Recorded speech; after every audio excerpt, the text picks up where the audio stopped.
Vous voyez ce tribun? C'est une machine politique. Un orateur au souffle rare, capable d'enflammer une foule en 3 phrases, de la piger dans un silence, d'un seul regard, d'un seul mot, d'un souffle. Jean-Luc Mélenchon, c'est l'homme des estrades et des orages. Et quand il est en scène, ça en jette.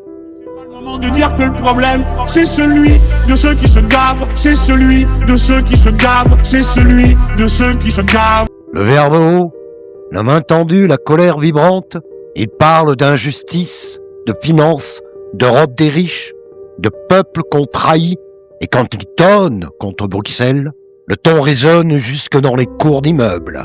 Ils veulent interdire les découvertes bancaires, une attaque contre les pauvres, une folie technocratique, des mots terribles portés avec l'énergie d'un tribun populaire.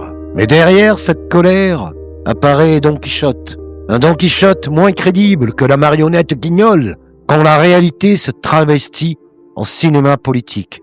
Car cette directive européenne, celle qu'il dénonce aujourd'hui avec tant de rage, a bel et bien été votée par les députés européens de la France insoumise.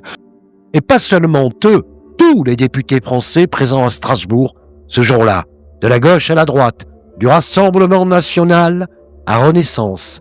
Tous, une unanimité rare, un réflexe collectif, un geste automatique. Et pourtant, 2 ans plus tard, tout le monde s'indigne. Dans cette analyse, nous allons voir ce qu'il s'est réellement passé.